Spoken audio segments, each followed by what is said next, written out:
जो घटना हुई, जो कैसे हुआ, वो कैसे हुआ, क्यों हुआ, ये बात मैं आपके बीच में बताऊंगा, सारा खोल करके स्पष्ट शब्दों में आप ध्यान से सुनेंगे।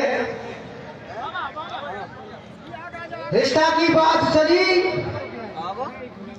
और एक रिश्तेदार के माध्यम से यह रिश्ता का वातावरण चालू हुआ। बेटा पक्ष करेरी का है और बेटी पक्ष रोशी का है, और तीसरा पक्ष ब्रह्मबाज का है, जिसने इस संबंध में भाग लिया और संबंध को करने के लिए उन्होंने ये बात चालू की। आज का जो बिचौलिया था उसका नाम श्रीमन भरतलाल बताया गया है। श्रीमन हमारे बेटा पक्ष का, बेटा का मामा का लड़का है। भरतलाल उनके परिवार में से है। श्रीमन ने बाबूलाल, बेटा का बाप का नाम है बाबूलाल। बाबूलाल से पूछा गया कि बाबूलाल तुम तुम्हारे बच्चे का रिश्ता कर लो। बाबूलाल ने कहा कि भाई साहब रिश्ता कर लेंगे, हम जैसे आदमी होना चाहिए सीधा, और एक बच्ची ठीक होनी चाहिए।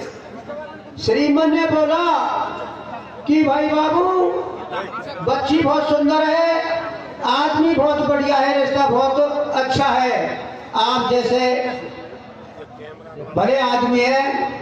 बाबू ने यस कर लिया और कहा कि आप कर लो वातावरण, हम कर लेंगे रिश्ता। तो श्रीमन ने उनसे रोशी वालों से अपना वातावरण किया। इधर रोशी समय में दोनों एग्री हो गए, लेकिन बच्ची पक्ष ने न तो करीरी देखी, बेटी पक्ष वाले ने न तो करीरी देखी, करीरी के बेटा पक्ष का घर देखा और ने बेटा देखा, और बेटा पक्ष वाले ने न रोशी जाट देखी, न रोशी का बेटी पक्ष की घर जा करके देखा, और बीच के माध्यम से ही यह रिश्ता तय हो गया जो भी था। और उनकी गोद भराई की तारीख भी बिचौलिया ने दे दी कि यदि आप बच्ची ने देखे हैं तो आप जाएं गोद भरें। बेटा पक्ष ने यह कहा कि भाई साहब आपने न तो फोटो भिजवाया, ने हमें कोई ऐसा मतलब सबूत दिया, लेकिन हम आपकी बात को मानेंगे और गोद भराई करने के लिए रोशी चाहिए। उनके विश्वास से, उनके कहने से बेटा पक्ष गोद भराई के लिए रोशी पहुंच जाता है। 15-20 आदमी गए, वहां जाकर के उन्होंने, बेटी पक्ष ने उनके लिए सारी व्यवस्था की, उनको चाय दी और वो बैठा दिए, चाय नाश्ता भी दिया। हमारे बेटा वालों ने कहा बिचौलिया से, जो उनका मामा का लड़का है श्रीमन नाम का, कि भाई साहब श्रीमन हम आ तो गए, लेकिन थोड़ी सी उस बच्ची को हमें दिखा दो, वो बच्ची कैसी है, हमने आप पर विश्वास किया है। श्रीमन ने उनसे बात की। बेटी वालों ने कहा कि बेटी अभी घर नहीं है, वह बेटी महावीर जी गई हुई है, आ जाएगी थोड़ी देर में, हम आपको बच्ची को दिखा देंगे। समय घंटा आध घंटा हो गया। उसके बाद में फिर दोबारा बेटा वालों ने कहा, जब तक पहले चाय दे दी, उसके बाद में इनको नाश्ता भी खिला दिया। आध घंटा के बाद में फिर कहा, तो बोला श्रीमन जी बोले, उनसे कहा कि भाई उस बेटी को इनको नजर करा दो। बेटी वालों ने कहा कि वो अभी बाथरूम गई है। तो चलो ठीक है, 10-5 मिनट में आ जाएगी। आध घंटे के बाद में फिर बोले कि अब तो आप दिखा दो, कि उनकी कोई चाची वाची का नाम ले दिया कि वहाँ बैठी है। ज़्यादा कही तो वो बोले कि चौकी पर आएगी जब ही देख लेना। उनको डाउट हो गया, शक हो गया बेटे वालों को शक हो गया कि ये बात क्या है, ये बेटी को दिखाई नहीं दे।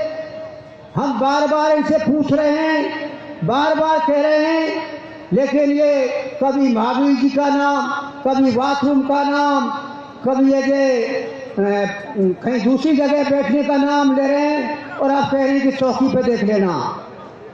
समय 4 के ऊपर इनका गोद भराई का समय था। समय हो गया, जब गोद भराई के लिए उसको लाते हैं बच्ची को, तो बच्ची को किस तरह से लाया गया, 8-7 औरतों के बीच में और बिल्कुल घूंघट साइज में, बच्ची की आंख दिखे, इस तरह की पोजीशन में बच्ची को लाया गया। हमारी जो बच्ची थी, बच्चे की बहन, उसको शक हुआ और उसने बीच में ही जाकर के उसके पल्ले को उघाड़ दिया, मतलब जो घूंघट था उसको उघाड़ दिया। और बच्ची देखी, देख करके और अपने बाप बाबूलाल और भाई नरेश जो छोटा भाई था, उनसे वे आकर के बोली कि भाई ये बच्ची तो हमारे नापसंद है, बच्ची ऐसी नहीं है। बाबूलाल ने कहा बच्ची ऐसी नहीं है तो हम अपन रिश्ता नहीं करते। बाबूलाल ने उस छोरे ने मना कर दिया जो छोटा बच्चा था कि हम गोद भराई नहीं करेंगे। बेटी वालों से मना कर दिया। बेटी वालों ने काफी कहा, लेकिन इन्होंने स्पष्ट शब्दों में मना कर दिया कि बच्ची ठीक नहीं है, हमारी समझ से बाहर है और हम गोद भराई नहीं करेंगे। काफी इस पर वातावरण चली। वातावरणों में कुछ उद्देश्य भाषा में इनके विवाद भी छिड़ गया।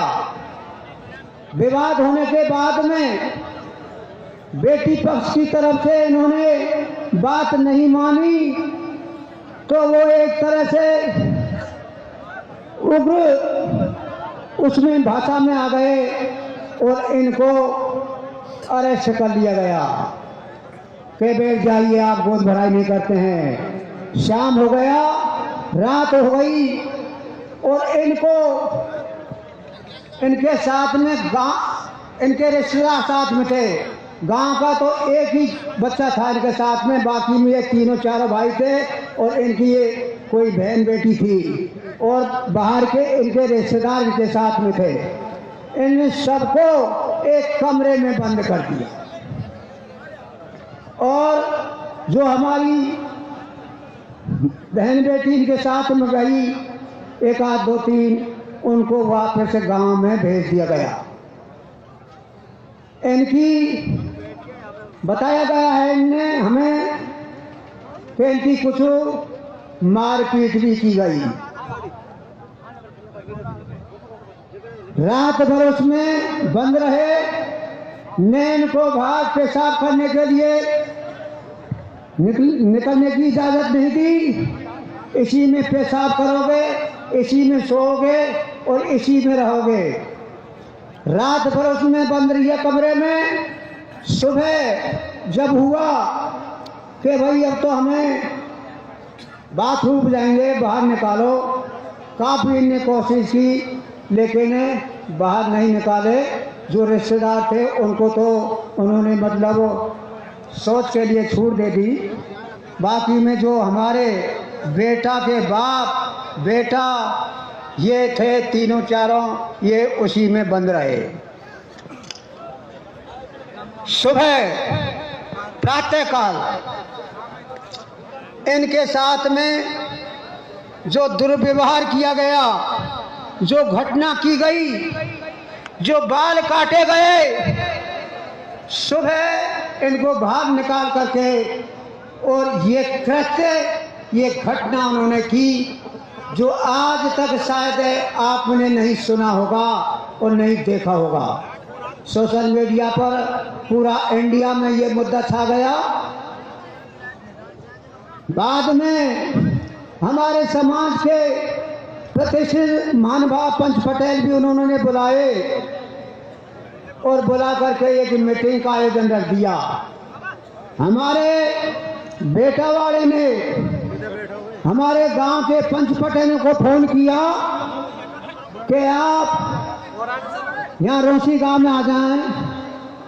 चौधरी जी बैठिए आप। हाँ, यहाँ रोसी गांव आए और रोसी गांव में हमारे साथ में जो कुछ हो रहा है हमें यहाँ से निकाल करके और ले जाए। ये गांव के हमारे पंच पटेलों के पास में फोन आया। रात में भी उन्होंने फोन किया, लेकिन हमारे गांव से सुबह हमारे पंच पटेल कुछ 10-20 आदमी वहाँ रौसी पहुँचते हैं। जब तक मीटिंग बैठी हुई थी, इनके पहुँचने के बाद में मीटिंग चालू हुई तो जो हमारे समाज के मठाधीश और जो पंच पटेल हैं उन्होंने भी मतलब उनसे कुछ पूछताछ नहीं की, ने गांव वालों से और उनसे मतलब एक कमेटी निर्धारित करके और उन्होंने दंड इनको और दे दिया, सजा दे दी। 11 लाख का दंड उस पंचायत ने दी और 21 लाख से मीणा समाज को बाउंड कर दिया कि इस बेटा पक्ष के परिवार का कोई भी संबंध नहीं करेगा। यदि संबंध करेगा तो 21 लाख का जुर्माना देगा।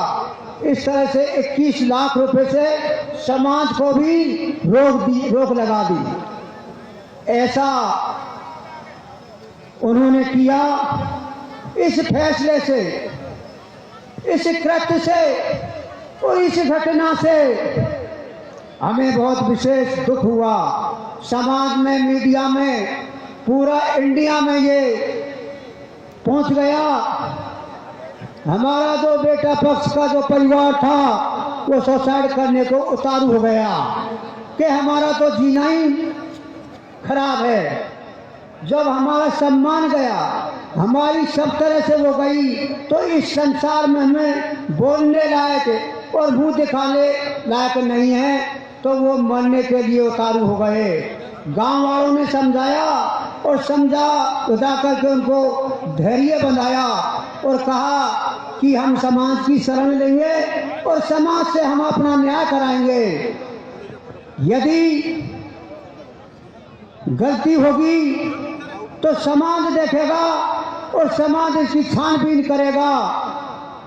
इस तरह से हमारे स्थानीय गांव, आसपास गिरदे ने यह निर्णय लेकर के इस महाविशाल पंचायत का आयोजन रखने का विचार विमर्श करके और ये तय कर लिया गया और 27 तारीख का इस महापंचायत का ऐलान कर दिया गया। अब मेरा आपसे निवेदन है कि उस जो कृत्य हुआ, वो घटना हुई, उसका हम समाज से, पंच महोदय से हम उचित न्याय चाहते हैं। आप पीड़ित पक्ष के बयान दे सकते हैं और वहाँ जो गए हैं हमारे से, उनके भी बयान आप ले सकते हैं। किस पक्ष की कहाँ गलती रही, कहाँ मतलब उन्होंने ऐसा किया।